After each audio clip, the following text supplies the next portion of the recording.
bem, pessoal? Voltamos aqui para mais uma aula de Fundamentos da Engenharia Industrial e hoje a gente vai delongar um pouquinho, fazer um resumo geral, um apanhado geral, um overview sobre o que a gente já viu e fazer uma aulinha um pouquinho mais extensa, né? Falando de alguns detalhes para quem está retomando os estudos e quem está aí começando, né? A falar um pouquinho, a entender um pouquinho sobre as operações, a produção em si, e que decide assistir uma aula só, ou não quer assistir várias microaulas que a gente está desenvolvendo no canal, então a gente consegue falar bastante do assunto e a gente vai fazer uma aulinha um pouco mais extensa, falando de alguns detalhes maiores. Beleza? Então, gestão de operações. Gestão de operação nada mais é que um conglomerado, né, uma sequência de atividades onde a operação exige um processo da qual se dá as operações. É a maneira pela qual uma organização ou até mesmo um departamento produz seus bens, seus serviços para seus clientes externos e internos. Então, a gente elaborando aqui, né, o escopo, a gente pode trazer alguns exemplos, como uma área financeira que recebe uma documentação, recebe uma nota fiscal, dá o lançamento dessa nota fiscal para um posterior pagamento, o processo da produção, que recebe uma matéria-prima, exige um processo de transformação através de uma máquina e entrega um produto final lá na frente, certo? Então, ela vai transmitir esse recado e aí essa transformação vai se dar e vai agregar valor ao contexto geral. Mas não é só isso, né? Suas atividades incluem o planejamento e controle de estoques, gestão da cadeia de suprimentos, gestão da capacidade produtiva, que é extremamente importante, gestão de projetos, o melhoramento da produção, que é o trabalho que se dá, né? Evolução de performance através de cálculos de OI, a gestão da qualidade, onde a gente vai trabalhar em a capabilidade do produto, a estabilidade do processo, onde entregar quanto mais melhor, né? Fazer mais com menos, e a prevenção e recuperação de falhas, e a organização do trabalho e o desenho dos processos, certo? Então a gente vai falar muito disso, né, nas aulas assim, comentando um pouquinho de engenharia de processos, como se dá, as responsabilidades do desenho do processo, a instrução de trabalho bem delimitada, o treinamento bem difundido, da qual a operação deve receber para que possa performar com maior qualidade, maior desempenho possível, certo? Gestão das operações tem como objetivo organizar eficientemente os recursos da organização para produzir produtos e ou serviços de maneira que satisfaça seus consumidores, certo? E satisfaça seus consumidores não só com os padrões de qualidade, mas quando a gente faz o mais com menos, né? Logo, a empresa também consegue ser mais competitiva e entregar um custo de produto, de mercadoria, custo de produto, né? Ele ser mais acessível e ter maior competitividade no mercado, que é o que o consumidor sempre vai buscar. Ele vai buscar algo que seja um produto bom e barato, né?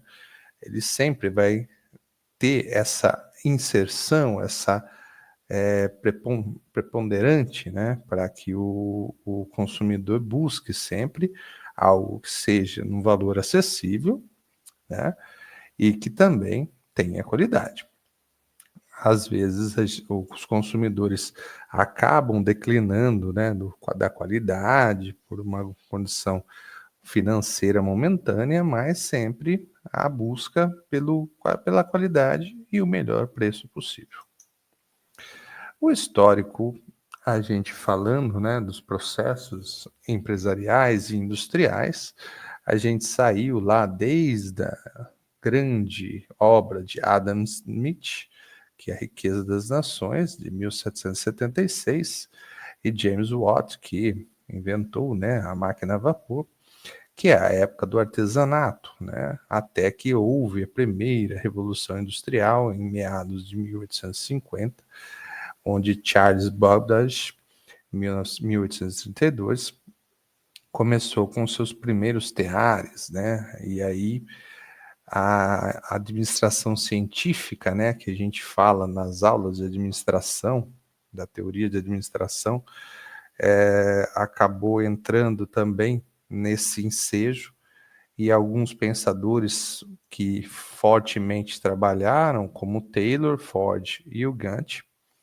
que trouxeram suas filosofias, suas formas de trabalho, Ford principalmente com a estabilização de processos, estabilização de linha de produção, Taylor com a forma de fazer, a execução e a estabilidade, né, a criação realmente dos processos bem instrumentados, e Gantt o planejamento, né?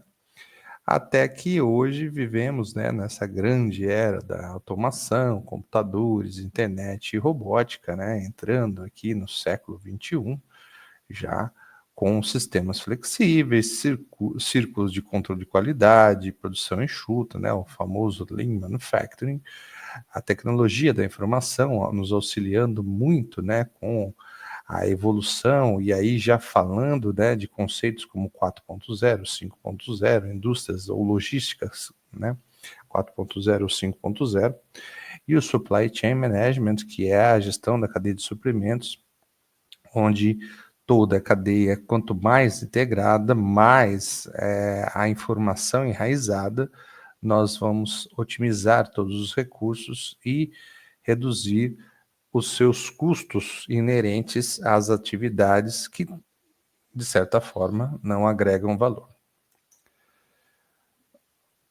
Um acompanhamento entre bens versus serviços, né? Os bens, eles são tangíveis, certo? É aquilo que se pode pegar, aquilo que se pode sentir, é um produto, certo? Eles são estocáveis, eles são transportáveis, certo? Né? Tudo que a gente pode colocar num pallet, por exemplo, né? Ele pode ser transportado através de uma empilhadeira ou um mecanismo, né, de uma esteira rolante, produção e consumos não simultâneos, baixo nível de contato com os consumidores e qualidade é evidente, né? Já os serviços, né, eles são intangíveis, aquilo que você não pode pegar, não pode sentir, né? Eles não são estocáveis, né? A gente não tem como estocar, né, o atendimento de um concierge dentro de um hotel, não tem como deixar vários ali, né, conforme existe o atendimento, né, não são transportáveis, né, que algo intangível, eles são muitas vezes simultâneos, então existe aquela tão famosa fila, né, então no serviço como um atendimento de uma caixa de um mercado, né, é um serviço, então onde um mercado existe várias caixas e vários caixas em atendimento, você mede o nível de serviço através da agilidade e assim por diante, né? Alto nível de contato com o consumidor, e é difícil de julgar a qualidade, né? Então a gente tem um exemplo aqui, tanto quanto o restaurante, quanto a clínica, né? Então, a gente muitas vezes, nos serviços, muitas vezes você pode buscar o melhor médico, mas é aquele médico que é tão procurado que ele tem horas, meses, né, de espera, né, que você vai muitas vezes encarar, né, uma lista de espera aí para ter um bom atendimento. O contínuo produtos e serviços, certo? Lojas, autosserviço, automóvel, carpete instalado, restaurante fast food. o restaurante, manutenção de automóveis, o hospital, o cabeleireiro, a consultoria. Então, quanto mais tangível, mais se dá os 100% de produto. E mais intangível, fica mais próximo dos 100% dos serviços. Características das operações, né? Então, a gente vai buscar aqui questão de volume, né? Trazendo a comparação entre volume. O alto é aquele que é alta repetibilidade, especialização, sistematização, o capital intensivo, o custo unitário baixo, então aquele que a gente, quanto mais a gente faz, mais barato fica, maior a repetibilidade, maior a qualidade, porque a especialização vai se tornando cada vez mais latente, mais especializado fica o profissional que está fazendo, e aí é também interessante essa questão. Já o baixo volume é baixa repetibilidade, funcionários participam mais do trabalho, menor sistematização, o custo unitário baixo, é alto, perdão. Então, aqui é aqueles bens mais artesanais, né? Então, a gente busca aí alguns exemplos, como uma Ferrari, né? Uma Lamborghini. A gente não tem uma linha de produção totalmente, né? A Ferrari tem detalhes onde o banco de couro é costurado à mão, o volante é costurado à mão. Então, você não tem lá uma linha de produção, larga escala, tudo, né? Para atender isso. Já no que tange à variedade, nós temos como questão alto, flexível, complexo, atende às necessidades dos consumidores e o custo unitário alto. Já o baixo, bem definida, rotinizada, padronizada, regular e baixo custo unitário. A variação da demanda, capacidade mutante, antecipação, flexibilidade, ajustado com a demanda, custo unitário alto. Já a baixa demanda, estável, rotineira, previsível, alta utilização e custo unitário baixo.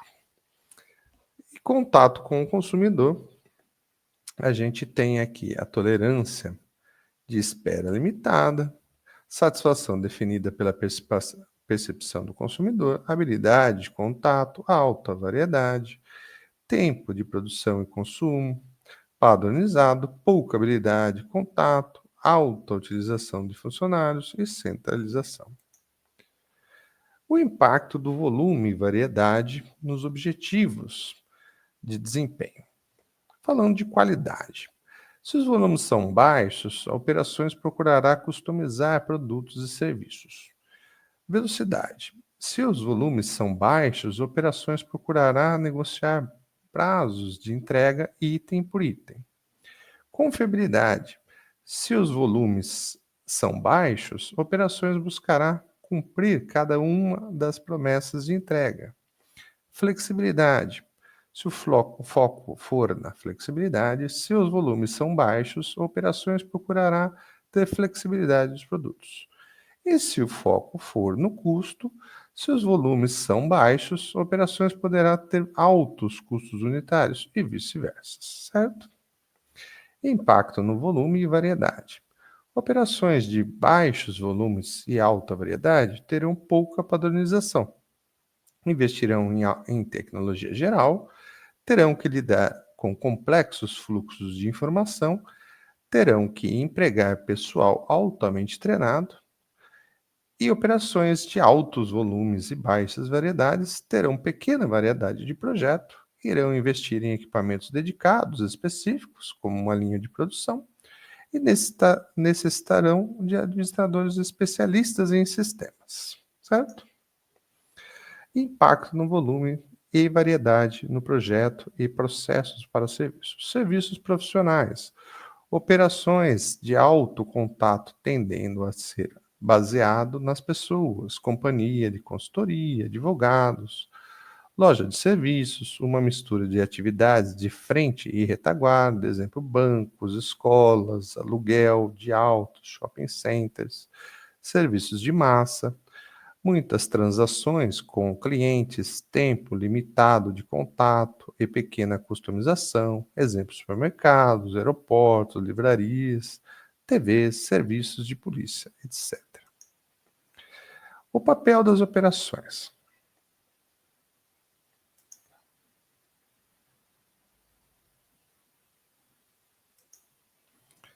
O papel das operações, ele vai tratar sempre a relação com o consumidor. Então, nós temos o front office, que é o marketing e operação, e o backroom, que são as operações. A integração entre o marketing e operações é forçada pelas características da prestação do serviço. Então, pessoal, para finalizar essa aula de hoje aqui, para que a gente deixe bem delimitado e não delongue muito o assunto, basicamente o que a gente quer deixar, né, com o resumo geral dessa aula? Que as operações elas vão ter uma necessidade de padronização. Quanto maior tiver a padronização, né, maior a gente vai fazer melhor da primeira vez, né, que é um grande conceito, uma grande desafio para nós gestores, né, entregar mais com menos, manter a capabilidade do processo, a gente buscando maquinários que possam realmente entregar o melhor produto e realmente entregar o que foi delimitado e desenhado no projeto, no escopo do tão famoso DFMEA, né, que foi o desenvolvimento do produto. E aí, assim, a gente vai entregando o melhor resultado. Já no que tange a relação de serviços, quanto mais a gente atender bem o nosso cliente, mais haverá a possibilidade de um retorno. Então, o contato frente a frente, ele sempre vai nos dar essa relação de melhor qualidade de serviço, é a satisfação, né? E a satisfação do cliente, ela sempre é repassada através de uma condição de um preparo de marketing. Beleza, pessoal? Mais uma vez agradeço aqui pela mais uma aulinha aqui que vocês estão acompanhando, 36ª falando de engenharia industrial. E logo tem mais. Essa semana nós temos aqui a Expo, mais uma entrevista da Expo Industrial. Temos mais algumas entrevistas de alguns gestores. Espero estar atendendo a contento. E quem está acompanhando o canal, deixe like e replique os amigos aí, para quem quiser, para que organicamente a gente vá crescendo. Tenham todos uma boa noite, fiquem com Deus.